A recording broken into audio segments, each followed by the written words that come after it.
to approval. Restrictions apply. This is not a commitment to lend. I'm former NBA player Don Chaney. For years, I had carpal tunnel syndrome and joint pain. Then I started having heart-related symptoms like fatigue and palpitations. Turns out I had heart failure caused by hereditary transthyretin amyloid cardiomyopathy, or ATTR-CM, a rare, life-threatening disease underdiagnosed in African Americans. If you're African American and over 50 with heart failure experiencing unresolved symptoms, talk to your doctor or visit DonKnowsHisHeart.com. Brought to you by Pfizer. Are we there yet? Still a few more hours to go, Tim. Good. Good. We love being inside our Volkswagen Atlas. It's nice, isn't it? It's huge. We've got wide open views. We can take naps. We can cuddle with Sam. Well, just wait till we reach the beach, you two. Wide open spaces, inside and out. The ultra-spacious Volkswagen Atlas with room for 7. Click, call, or come by your local Volkswagen dealer. My name is Faisa Sharif, and I'm a child protective specialist with the NYC Administration for Children's Services. We want children across New York City to have a fun summer, but also a safe one. To help keep children safe, please remember to look before you lock your vehicle. Never leave a child unattended, especially as the weather warms up. To help you remember, here's an easy tip. Place a stuffed animal in the front seat of the car every time a child is in the back. This will remind you that your child is in the car. For more look before you lock tips, visit nyc.gov/children. This hour of R&B is brought to you by Marvel's Black Widow in theaters or Disney Plus with premiere access this Friday. WBLS HD1 New York. Happy 4th of July. 107.5 WBLS. Coming to you live from the studios of 107.5 WBLS. This is Open Line. We want to hear what's on your mind. Call us at 212-545-1075 or email us at openlinefm@aol.com. And a good morning to you all on this Sunday, July 4th holiday, and welcome to Open Line on your information station, 107.5 WBLS FM. And before you hit that door this morning to head out, here is your weather for today. It's going to be a little bit warmer than yesterday with times of cloud and sun. There's a chance of a thunder shower in spots this afternoon with a high temperature around 77 degrees. Right now in Midtown Manhattan, it's 65 degrees. And before I even introduce my co-host and our special guest host, my producer gets off the hook. There's no rain today. This last holiday, Memorial Day, it was raining, and I had knowledge on the hook for the July 4th holiday. So you can continue coming on your work there, brother Knowledge. Appreciate it. I'm your host. Good morning again. I'm your host, Fatim Muhammad, and just Brother Fatim to some folks, and my co-host every Sunday at the multi-talented Jennifer Jones Austin, who is the Chief Executive Officer of the Federation of Protestant Welfare Agency. And as I state every Sunday, for those that don't know, she is also an attorney. Good morning, Sister Jennifer. How are you doing on this 4th of July? I switch it up, July 4th, 4th of July. You know, we say it in all kind of ways. I'm doing pretty good today, and it's good to be with you. Good to be with our monthly guests, and good to be with the people. So, ready for a good show. Have a good day.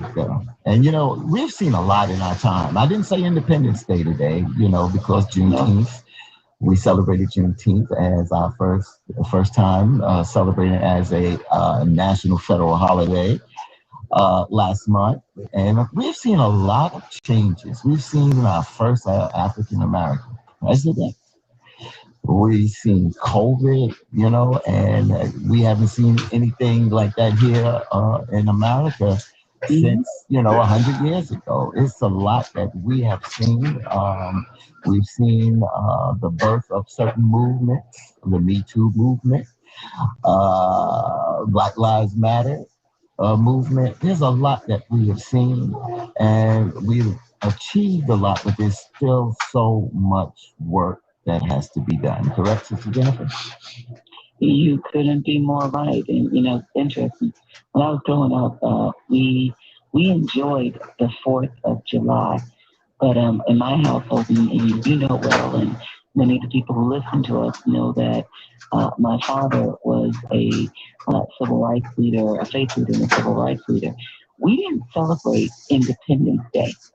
We cooked out right on the 4th of July. It was always, what are you doing for the 4th? But we never really referred to it as Independence Day. And I never really thought much about it. That we didn't refer to it as Independence Day. But as I, have matured in the years and with those years, knowledge and wisdom, I understand why. There you go. And there's a reason why a lot of folks of color do not celebrate Independence Day. And we'll get a little into that by me introducing our next guest host and joining us on this first Sunday of the month of July, as well as joining us here on Open Line every first Sunday of the month is Dr. Ron Daniels, a.k.a. the Professor. We used to say the fourth answer. He was always in the bullpen, and that was when Brother Bob Slade and the third answer, Jameson Toomey, and Attorney Bob Pickett was here. But that professor sticks with him, and he is the president of the Institute of the Black World 21st Century and convener of the National African American Reparations Commission. He is the host of the radio program Vantage Point, heard every Monday from 3 to 4 p.m. on 99.5 FM. That's WBAI on the Pacifica, New York, as well as streaming live on WBAI.org. Good morning, Professor Ron Daniels. How are you, sir? I'm doing fine on this Frederick Douglass Day. I'm listening very carefully to our dear beloved sister Jennifer Jones Austin, and yes, delighted to be alive and well in this period to continue the struggle and to use this as a day of reflection on what we have done, where we are now, and where we should continue. So, I was interesting yesterday. I was in a car. And I keep tuned, I keep dialed into 107, And so whoever the Rambam knew, the sister came on, she said, well, you'll be getting ready for 4th of July. She emphasized lie. And she said, because we ain't free. I said, right on. Right on. Because one of the things that I've always been concerned about is that until we are free, until we are fully free, I'm concerned that we don't fully embrace, the kind of patriotism that is kind of accorded to and put forth by Euro Americans, because they have a different thing. And by the way, you say people of color, I don't know who else. I mean, really, a lot of the other people of color are into it. You'll see the flags, whatever. Our experience is different. And so that's why I peeled off of Frederick Douglass's famous speech that he issued in 1852 and used that really to remind us. So I say, let's honor Frederick Douglass on this day. Let's know who he was, what he was about, because he was one of the most powerful orators, greatest abolitionist of his time. He was the premier black leader of his time. And he talked about the 4th of July in terms that we can still talk about today, in terms of at least the hypocrisy of living in a country where white nationalism is on the rise, white power, white minority rule is being put forth openly. Supreme Court just gutted. And you talk about the Section 2 of the Voting Rights Act. Not only they gutted it. They sure enough gave it a gut check. So we have some serious things to be dealing with. But on the other hand, we deserve a moment to relax, to embrace our brothers, our sisters, our friends, our neighbors, and to enjoy life too. Because even in struggle, we still have to be human beings who embrace each other, love each other, and move forward in that context. You said it very well, Professor Dr. Ron Daniels. And as you just stated, on July 5th, 1852, Frederick Douglass gave a speech at an event commemorating the signing of the Declaration of Independence held at Rochester Corinthian Hall. It was a biting oratory, and it was titled The Meaning of July 4th for the Negro. And one of the passages there, it it was one of the passages.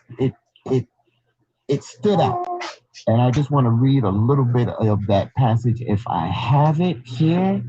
And it's one of the most moving passages of that speech that day. And it states, what to the American slaves is your 4th of July? I answer, a day that reveals to him more than all other days in the year the gross injustice and cruelty to which he is the constant victim. To him, your celebration is a sham. Your boasted liberty and unholy license, your national greatness, swelling vanity, your sound of rejoicing are empty and heartless. Your denunciation of tyrants' brass-fronted impudence, your shout of liberty and equality, hollow mockery, your prayers and hymns, your sermons and thanksgivings with all your religion parade and solemnity are to him mere bombast, fraud, deception, impiety, and hypocrisy, a thin veil to cover up crimes which would disgrace a nation of savages. There is not a nation on the earth guilty of practice more shocking and bloody than are the people of the United States at this very hour. That was the speech given by the late Frederick Douglass on July 5th, 1852. And as you just talked about, Professor, about Frederick Douglass, and as you brought up the gutting of the Voting Rights Act, Jennifer, we talked about it and you said we would mention it, but let's talk about that real quickly this morning and what happened with the Supreme Court decision that came down this week dealing with voting rights in Arizona. So let me just say that Frederick Douglass speech, the sadness of it all is that it is as relevant, as on point today as it was, when he first spoke those words, and I guess 270 plus years ago. That's the tragedy of America. So this past week, the Supreme Court, United States Supreme Court, essentially said that, states can attack voting rights and place restrictions on them. That you don't have to look at one restriction per state to determine whether or not it infringes upon somebody's rights to vote. You have to look at the totality. What happened was there was an Arizona case where the state legislature essentially passed restrictions that would cast out votes that were inappropriately, done in certain polling districts. Like if you were supposed to poll and vote in polling site 1, which registered, and then you voted in polling site 5. Usually what happens is they clear up that discrepancy, but your vote isn't thrown away. Arizona passed a law that said, you know what, you voted in the wrong place, your vote won't count. The other thing that it did was it said that, the people could not bring your absentee ballots to the polling sites as has been done in many instances. The problem with these two restrictions was that it really infringes upon the rights of persons of color, of poor people who may not be able to get to the polling sites on their own, and they send their friends, they send their family members. The other thing that it did in terms of kicking out those votes if you're not in the right polling place, you all know that in our communities, with all of the redistricting, what often happens is they move our polling sites about. We've seen in Georgia in recent years how they shut down many of our polling sites. So a lot of our people often don't know where they're supposed to vote on voting day. With this restriction, they won't be able to vote, right? So here's the deal, or I said their vote won't count, I should say. The Supreme Court decided that if you can still vote, if it's on your, you have to figure out on your own where your polling site is if you don't know and you voted in the wrong site.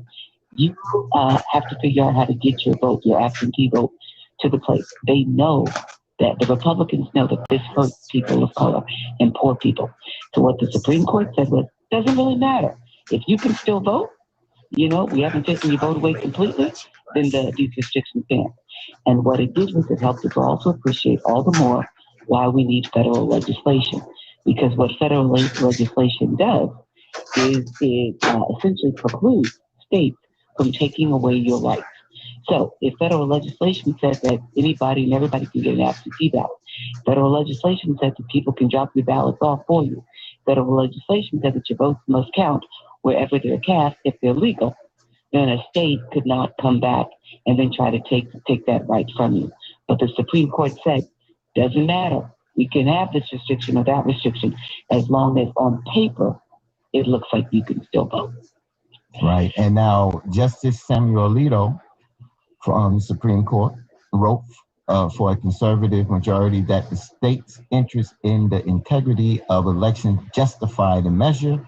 And in dissent, Justice Elena Kagan wrote that the court was weakening the landmark voting rights law for the second time in 8 years. And Dr. Ron Daniels, I want to bring you in as you brought it up. And as Jennifer just explained, the decision here in Arizona and the weakening and the second time of the Voting Rights Act, as you said, it's been pretty much gutted here. Where do we go as a people, Dr. Daniels? Well, let me just also say, because one of the things that I think is important is that we be fueled by righteous outrage. I mean, we ought to be outraged by this, because what Alito said was something, he was very flippant. He said something to the effect that mere inconvenience is no reason to, in fact, not have these laws. Mere inconvenience. But for Black people, it ain't inconvenience. These are serious barriers that are in our place. But to him, you know, and that's the difference in many instances between Judge Sotomayor when she was being confirmed.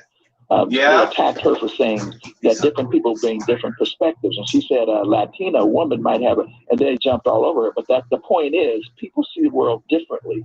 These folks have no idea, some of them do, and they're doing it intentionally. But Alito has no idea. The idea that this is just an inconvenience is ridiculous. Again, we talk about the second time, he went further to lay out the conditions under which Section 2 could even be invoked. So in effect, he just put handcuffs around around Section 2. So where we go is we have to be determined, no matter what barriers they put in place. And Jennifer, Attorney Austin, is exactly correct. We have to fight for the federal legislation.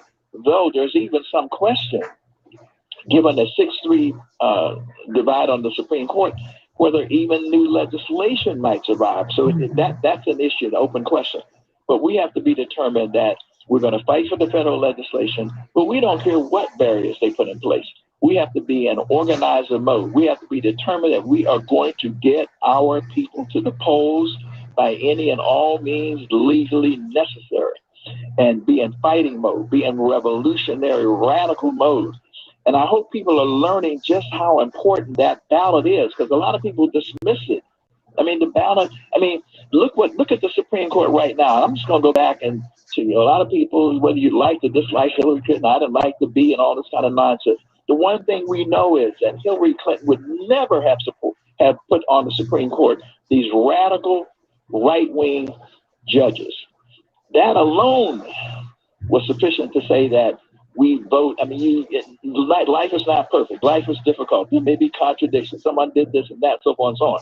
But when we are mature analysts, that alone would have meant that we would not have voted or let someone else become president of the United States to pack the Supreme Court, because that is the plan that the adversaries have. They want to take over the federal judiciary because it's like, and I said this before, it's a Plessy versus Ferguson moment. They can push right-wing policies and then have the Supreme Court essentially sanction them. So we're in a difficult spot, but we're a resilient people. We keep fighting, and we will continue. There you go. Let me just let folks know. Let me just say this. Let me just say this is important. Supreme Court Justice Kagan, when she talked about it further weakening, all that Professor Daniel said, which she was also speaking specifically to, was that about, I guess, a little better than nearly 10 years ago, the Supreme Court made a decision that states that had been discriminating had evidence time and time again of discriminating against persons of color or minorities, Black people in particular, when it came to voting. They could pass the legislation that would further restrict. And what the Voting Rights Act of 1965 said was you have to get clearance from the federal government before you do that. And so when the court struck that provision down nearly 10 years ago, that then allowed states to do what they're doing right now. And so when the courts came back this go round and said, you know what, we just need to look at the totality of the situation and see if people still can vote, that was the further weakening. Devastating. All right. Yeah. Folks, let me give out the number, 212-545-1075. Let me slow it down, because when I went to vote, and a couple weeks ago, a couple folks said, kind of slow that number down. 212-545-1075. I'm looking at our time. I wanted to hit two other stories that hit this week, and we'll get to them all. But one of the big stories was dealing with Bill Cosby being released from prison. Bill Cosby walked free this week after 3 years in prison when the Pennsylvania Supreme Court threw out his 2018 convictions on charges of drugging and sexually assaulting Andrea Constant in 2004 when she was a Temple University employee. The abrupt reversal of the first high-profile sexual assault conviction after the #MeToo movement has attracted particular interest, raising questions such as whether Mr. Cosby could still face prosecution over any of the accusations of sexual assault and misconduct that more than 50 women have leveled against him. Why did court overturn the conviction? Because prosecutors violated Mr. Cosby's rights by reneging on an apparent promise not to charge him. And that was where the court majority ruled in that decision. See, this took place back in 2005. Bruce L. Castor Jr., who was then the district attorney in Montgomery County in Pennsylvania, outside of Philadelphia, issued a news release saying that he had declined to charge Bill Cosby over the matter. Mr. Cosby then sat for depositions in a separate lawsuit filed against him by Ms. Constant, which he paid her $3.38 million to settle in 2006. But another district attorney, I remember when he ran and said that if he is elected as district attorney, he would prosecute, he would go after Bill Cosby. So that district attorney reversed Mr. Castor's decision and charged the entertainer with assaulting Ms. Constant after all. In the trial, prosecutors used what Mr. Cosby has said in the deposition, his admission that in decades past, he had given quaaludes to women in an effort to have sex with them as evidence against him. And so this has many legs here. This has a lot of legs because a lot of people are upset, rightfully so, where they feel that Bill Cosby, by drugging women, that's a crime. That's the crime, and there's no ifs, ands, or buts about it. But Bill Cosby's legal teams, when he was charged in this case here, where he spent 3 years in jail, he was not supposed to be tried because of that promise. Let's bring in our attorney again, Jennifer, on this, in a sense, the legal, and then, of course, people's opinion. But legally, Bill Cosby and his attorneys are correct. Right. Legally, the law worked as it's supposed to work. Now, there are questions about whether or not there actually was a formal agreement. Essentially, there never was a written agreement, and it was never approved by the court. So there are questions about whether or not it is, in fact, a legally binding agreement. But the fact of the matter is nobody's disputing that there was an agreement that was reached, a verbal agreement. And in contract law, because it essentially is a contract, verbal agreements can be binding. But there are some who are questioning whether it really is because it never was formalized in writing before the court. Essentially what happened here was he was given, essentially immunity in some sense immunity from prosecution. When a deposition is taken in a civil case, what happened here was this woman, Andrea Constack, alleged that he sexually assaulted her, a simple employee, back in 2004. She alleged he assaulted her. The case was brought to then Bruce Castor, district attorney. He found that there was insufficient evidence based on what was presented at that time to indict Cosby, but he did think that this woman, Andrea Constack, could prevail in a civil case. And what he did was he cut a deal with Cosby that if he gave a deposition in the civil case that would incriminate him, it could not be used against him in a criminal trial. It could not be used to prove criminal liability. So essentially, he came forward, just as you said, in the deposition. What then happened years later was the next attorney general came forward, saw what was in that deposition, and used some of it as evidence in a criminal proceeding that he brought. But the Fifth Amendment, essentially, again, the Fifth Amendment privilege doesn't apply. That's the right not to incriminate yourself. It doesn't apply if you're granted immunity from prosecution. Bruce Castor, in cutting the deal with him, gave him immunity from prosecution. He had the deposition for the civil case, which the woman won and got damages, but he wasn't supposed to be tried criminally. And then the next district attorney came along and tried him, and he was convicted. Right. Now, I hear the music, Rick. I'm just before we go to break, I want to hear from Dr. Ron Daniels, and then we'll take this break. Professor, your thoughts on this whole thing surrounding it's very complicated, but the bottom line is not complicated. And I always want to bring people back to that, to the Cosby serial behavior and the victims of that behavior. That's the bottom line. The second point I want to make is that we always have to be careful about these prosecutorial misconduct, because very often Black people have been victimized by prosecutorial misconduct. And it is the case that there are laws that protect you against certain kinds of things, and they should not be abused. And in this case, there actually is some question. In fact, I was first saying, I just said, wow, they shouldn't have done it this way. But the more I listen to legal analysts, there's a lot of serious question. This is almost unprecedented for this kind of case to for Cosby to be let free like this on these grounds is almost unprecedented.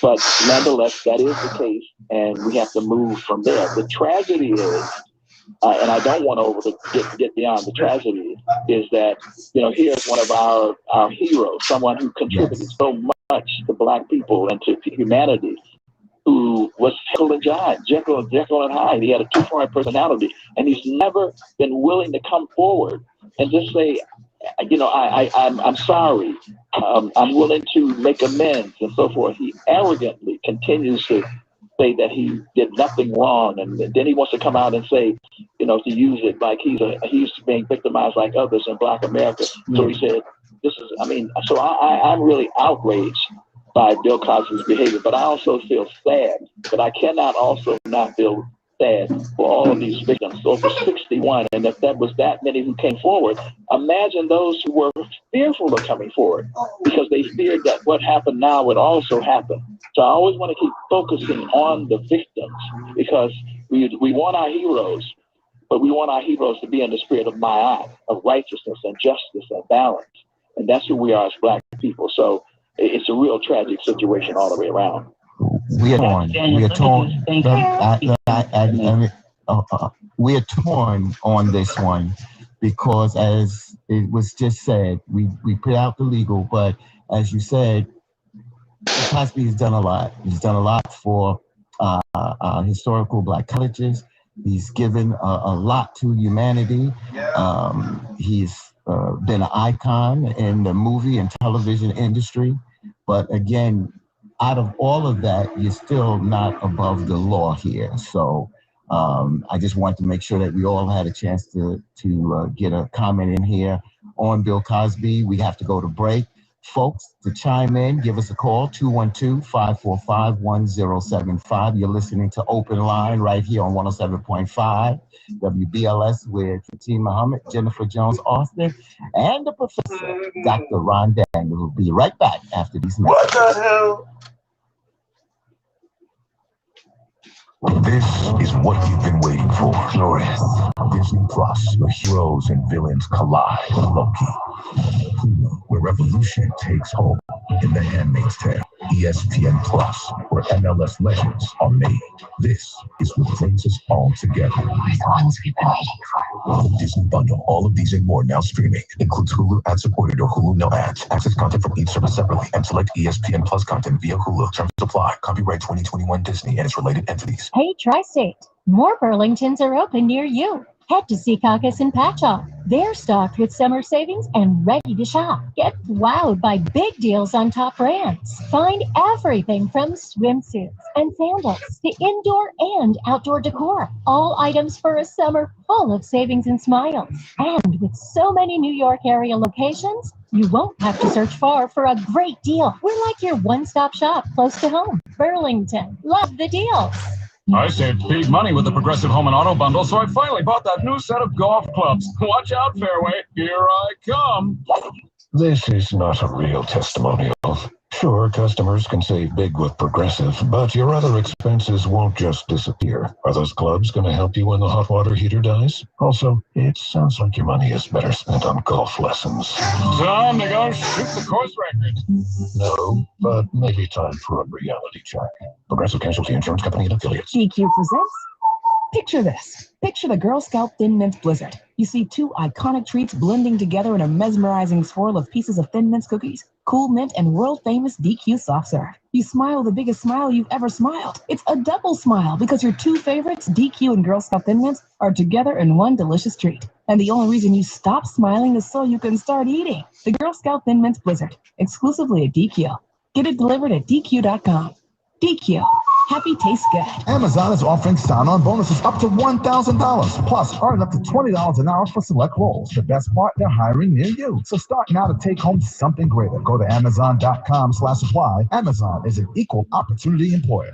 Hi, I'm Tito Beverage, founder and master distiller at Tito's Handmade Vodka. In the mid-90s, I bought a piece of land in Austin with a credit card check and built the very first micro distillery in the history of the state of Texas. I'd never built a still before, so I did some research and designed and built my own pot stills based on Prohibition-era bust photos I found in the library. I didn't know then that this was kind of the start of the American craft distilling movement right here in Austin, Texas. Cheers. 80 proof Tito's Handmade Vodka, distilled and bottled in Austin, Texas. Tito'sVodka.com. Hey, it's your girl Shayla, and shouts to all women who are suffering with back pain. It may be time to look into a breast reduction. Call Dr. Ellie Levine, 800-683-5476. I had back pain for years and kept putting it off and putting it off. Finally asked Dr. Levine if I was a candidate. He said I was a great candidate. It was the best decision I've ever made. Not only did I get a breast reduction, I got a breast lift too, because when you get a reduction, you also get a lift. Yes, girl. So Dr. Levine does breast reductions, breast augmentations, just in case you want to go the other way, and every kind of liposuction imaginable. And he does so much more. Call Dr. Levine to find out for a virtual or in-person consultation. That's right. It's a free call too. 1-800-683-5476. That's 1-800-683-LIPO. Cosmetic surgeon Dr. Levine, always following the CDC guidelines for safety, and you can find out all that you need to know as well at nyclipo.com.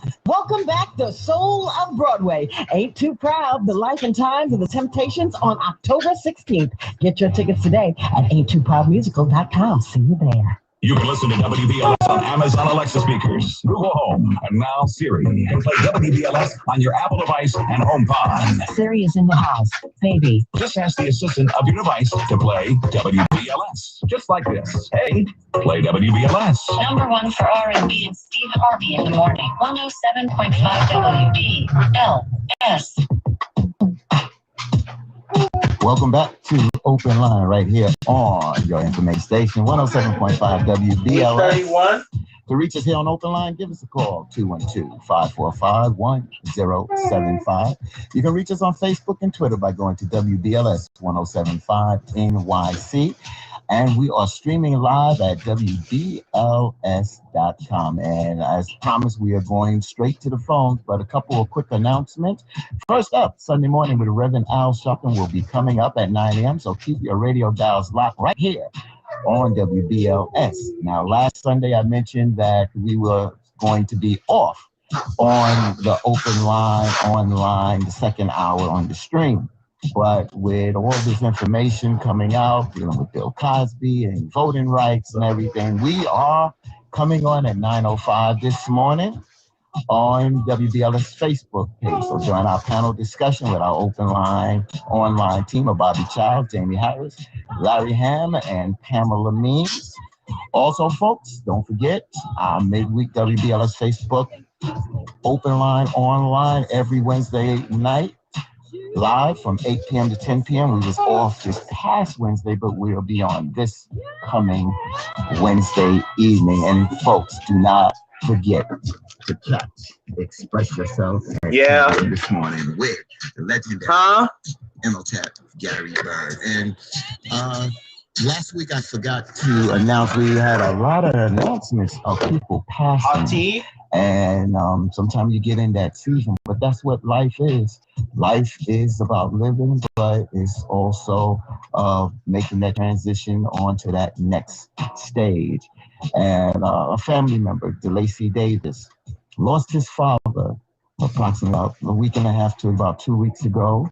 His father, the late Roy Davis, had his homegoing service this week, and we wanted to offer our prayers and condolences to DeLacy Davis and his family during this time.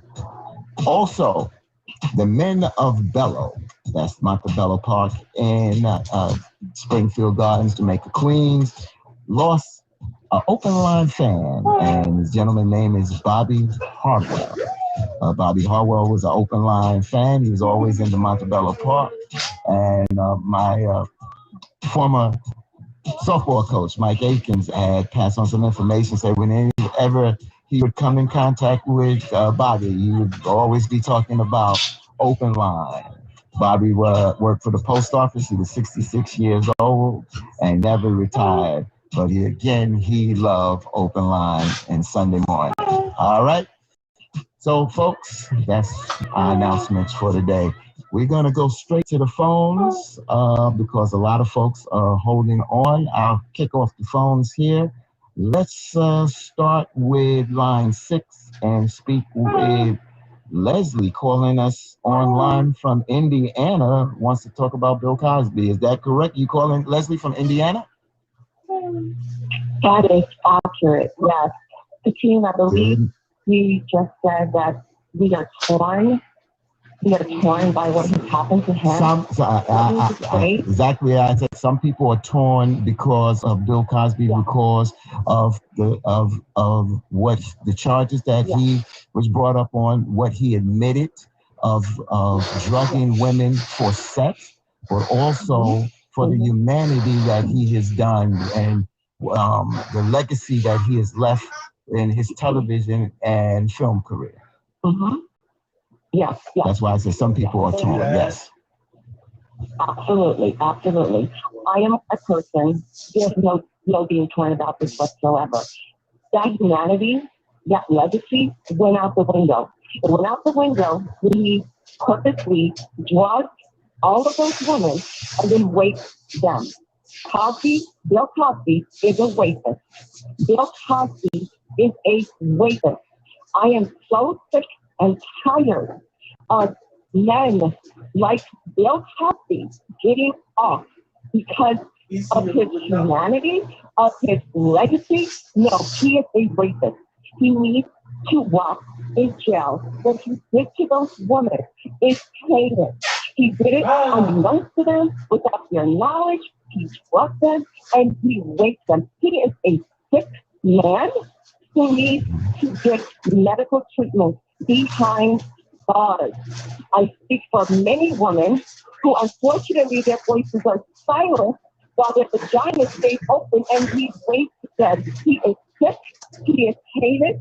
He's disgusting. He's despicable. I don't care how much money he gave to HBCU. I am a graduate of an HBCU. I don't care how much of a moral television and media career that he gave to many actresses and actors and what he represented. That all went out of window when he raped all of those women. I am supposed to finish now. Thank you for letting me speak, team. Thank you, Jennifer. Thank you, Professor. He is despicable. It is sad that he is out. And my last comment is that Alicia Rashad, you need to recuse yourself of that position at Howard University because there are many women like myself. I've been sexually violated 5 times. No, I haven't been raped, but I felt like I was raped. And for her to now be the spokesperson and the dean of all those students, what kind of clear vision is she going to have? Because she's tainted by what Cosby did. Thank you so much for your show, for this topic. I'm Leslie, and like I said on Clubhouse, I am done.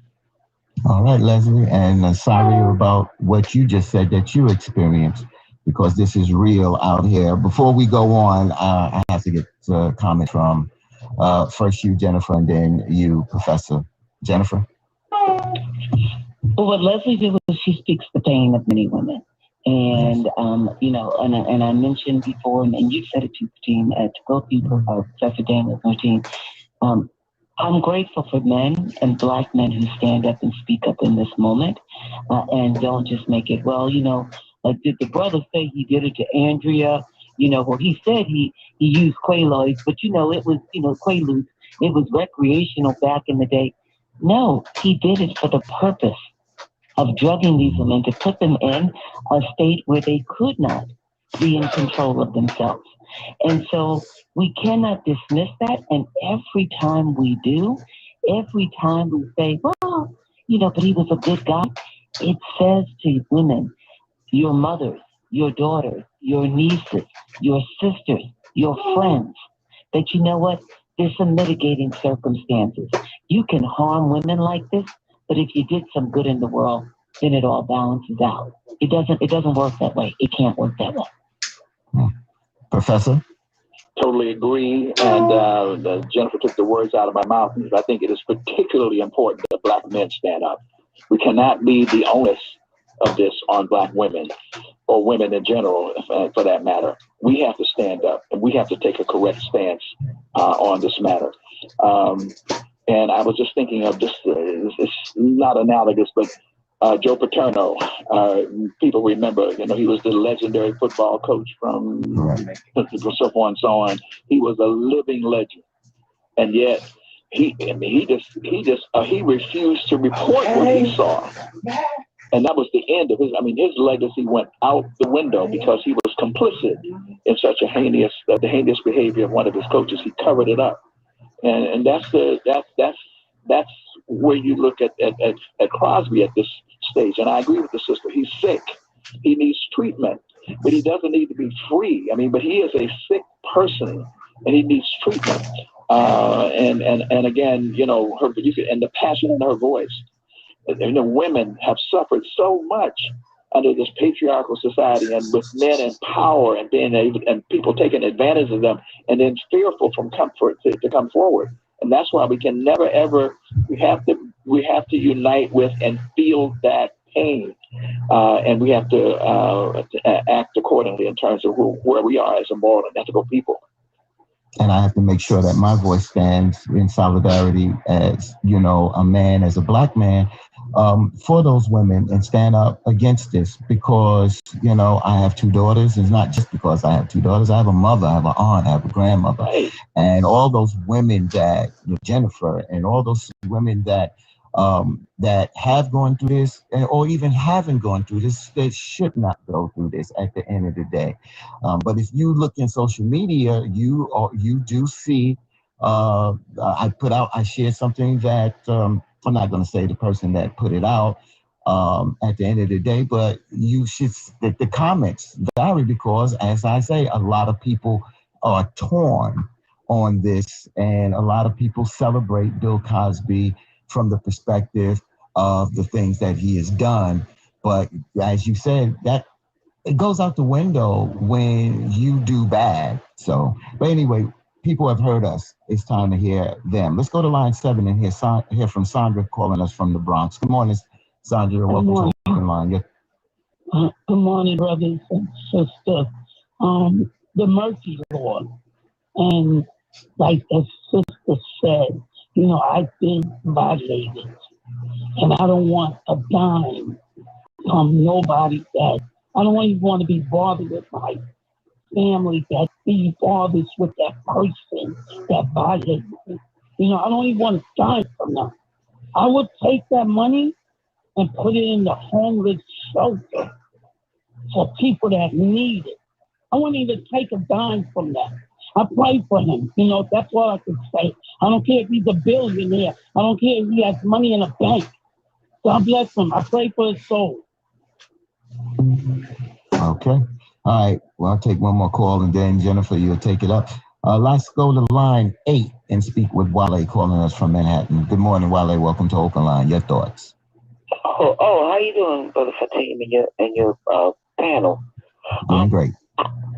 Okay, I just wanted to speak about the voting thing.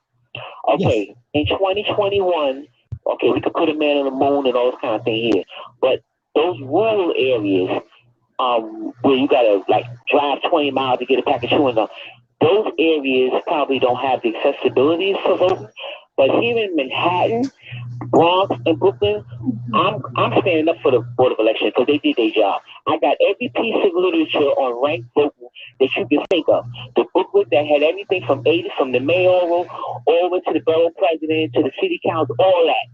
It came, and even a friend of mine that called to complain about what board election wasn't doing and how he didn't get this and he didn't get that, he ended up calling me back the next day to tell me he got it. So our problem is we don't read. That's number one. We don't read. I live in the building. They post up everything. Meetings for this, meetings for that. People go in the building, to the mailbox, to the elevator, in their apartment to lock their 50 locks. So let's call a spade and tell the truth. They all that rank voting information, it was out there. We just don't read, Fatim. And me and Jennifer was thank you, OLA, for that. And me and Jennifer was speaking about that this morning. That over 70% of folks voted for ranked choice voting at the end of the day. And I just scratched my head to say, did they really know, a lot of folks, did they really know what they were voting for at the end of the day? And since while they brought up the ranked choice voting, all eyes are on the absentee ballots in New York City mayoral primary on the Democratic side, because it still remains a 3-way race between Eric Adams, Catherine Garcia, and Maya Wiley right now. So, and then we had the debacle with 135,000 dummy ballots were accidentally included in the original count. So that didn't look good for the Board of Elections here in New York. So a lot of eyes. Go ahead, Professor. Yeah, and that was the issue. I mean, the Board of Elections, they do great materials and all. They did a good job on that. But they keep doing things like that. I mean, how do you explain that kind of debacle that raises credibility? Because some people will think that those were asked to be counted. They weren't, but it looks that way. And the Board of Elections just does that over and over again. And then there's this whole issue of election after election where lots of ballots are just thrown out. Hundreds and thousands of ballots are thrown out. So there is a definite need for an overhaul for the Board of Elections. It is one of the most antiquated Board of Elections in the country. And this is New York, supposedly one of the most progressive states in the nation. So yeah, they do some things well, but fundamentally they can do things a lot better than they're doing it now. Right. Jennifer, I know you have a quick comment on the ranked choice, and then we'll continue with the phones. Yeah, real quickly, ranked choice voting was essentially presented to the voting public as something that would really help candidates of color, that we'd be able to get more people on the ballot. They'd be seen, and they'd be heard. And so my question in these instances is whether or not we had so many more people who stepped out and stepped up and voted for it because of that. My big issue with it, looking back now, is that there still needs to be some limitations on who can be on the ballot, because when I went to vote, and I consider myself to be a very informed voter, there were way too many people on that ballot. I mean, when you looked at mayor race, city council, controller, judicial positions, there were at least 30, 40 people on that ballot. You can't really make an informed decision as a voter with that many people. And maybe there shouldn't be so many people on the ranked choice side as well. So I'm sorry, in terms of the actual numbers for each candidate position, that's what I meant to say. Right. Now, I know you're going to continue with the phones, but folks, I just want to say, let's try to go express. So we're going to hold our comments, and we're going to try to go express with these phones. So go ahead, Jennifer. All right, let's go to line 6 to Will from Manhattan. Good morning, Will. Will, are you there? Line 6. Line 6. Will, are you there? Yes, sir. All right, your comment, please. We have a lot of calls, and we're trying to get to as many as possible, okay? Okay. You're on. Go ahead. My comment is that with Bill Cosby, it's a lot of unsaid. And with these women, when a woman knows you have money, it's kind of might offend some, but I don't care, because I don't really like the tone of that last caller, the first one when you open the line. When the woman knows you have money, you can do whatever you please, because she's seeking something, maybe not now, or maybe later.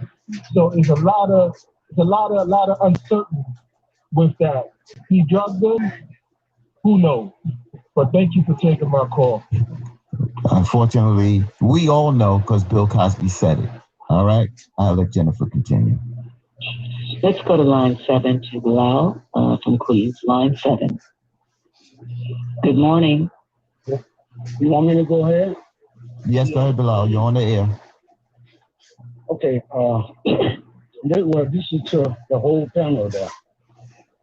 Miss Cosby has stated that all of those women knew exactly what they was getting into.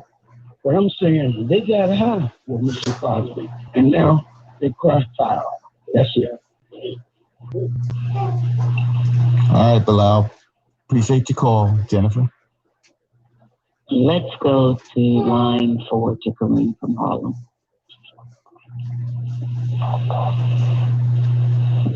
Line 4, Kareem from Harlem.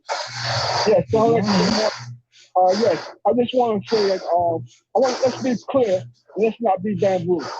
First of all, they've been suppressing the black vote and people of color vote for a while now. Also, with the Supreme Court decision that came down, that's also continuing to suppress the vote. And if we think about it, look at what's going on in New York City right now, because I believe that with the ranked choice voting, it was a way to give somebody else another person's vote and put in the person that they want to be in, because Eric Adams was leading from the beginning. Then Garcia and Yang got together and called SF was going to make it possible so they could get in. So I think this all is a big game, and black people need to wake up, because it's going to continue until we still do what we need to do as a people, stand up and vote and come out and put our opinion in line. Thank y'all for my opinion and my comment.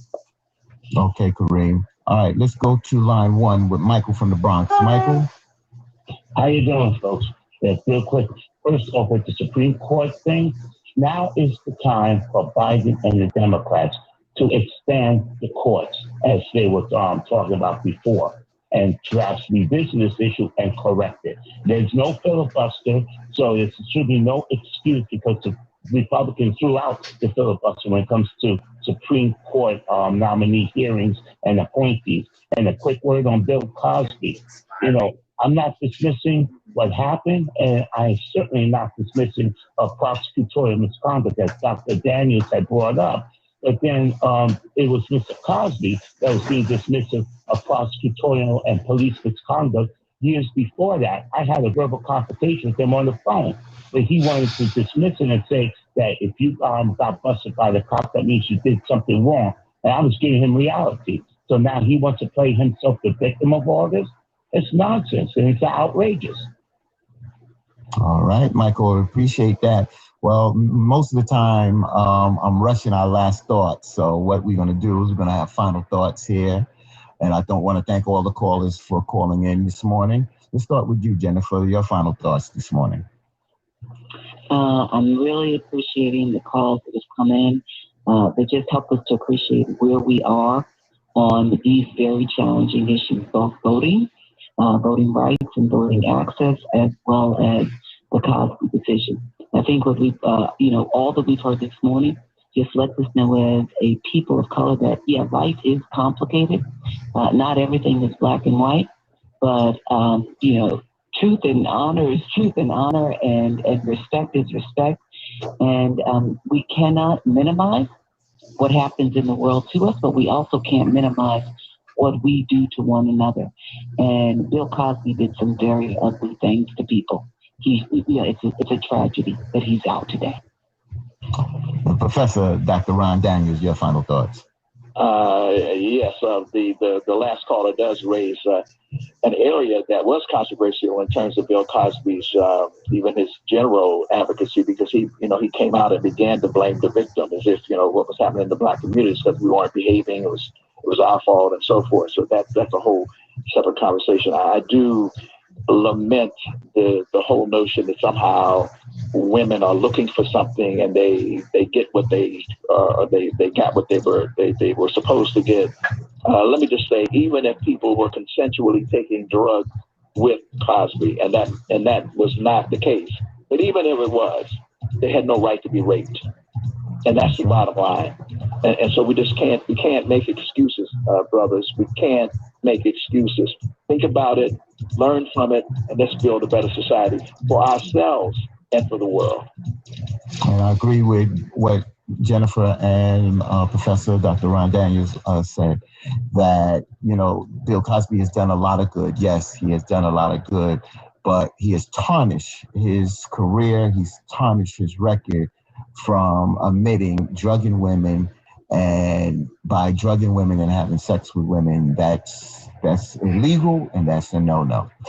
So I want to thank all of our callers today for calling in and participating on Open Line. I want to thank our guest host this morning, the Professor, Dr. Ron Daniels, and of course my co-host Jennifer Jones Austin. Let me thank our production team, our producer Knowledge Born, our associate producer Robin Williams, and production assistants from Juliana Merville and Ahmed Zion Jordan, and our tech producer, the extraordinary brother Rick Wright. And I leave you in these words. Remember, one of the greatest tragedies in life, folks, is living life without a purpose. Without a purpose, life has no meaning, no significance, no hope. It's activity without direction, events without reason, just living pointless. And most of all, life becomes motion without any true meaning and direction. So, brothers and sisters, live your life to the fullest, a life of purpose and a life of meaning. All right? You've been listening to Open Line with Fatima Muhammad and Jennifer Jones Austin. We'll be back next Sunday, same time, same place. God bless. All right. I enjoy school because of the environment my teachers create for me. They help me learn new things every day.